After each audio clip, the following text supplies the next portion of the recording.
और पाकिस्तान और भारत के दरमियान LOC पर जंग बंदी का अमेरिका ने खैर मकदम किया है। अक़वाम मुतहदा के सेक्रेटरी जनरल ने भी जंग बंदी माहदे को मस्बत कदम करार दे दिया है। व्हाइट हाउस ने लाइन ऑफ कंट्रोल पर सीज़ फायर पर बयान देते हुए कहा कि सीज़ फायर जनूबी एशिया में देर पामन की जानिब संजीदा इक़दाम है।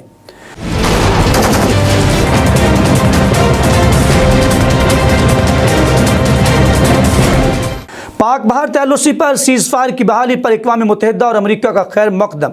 सेक्रेटरी जनरल अंतोनियो गुतेरेस ने LOC जंग बंदी माहदे से मुतालिक दोनों ममालिक की जानिब से जारी मुश्तरका बयान को हौसला अफजा करार दिया।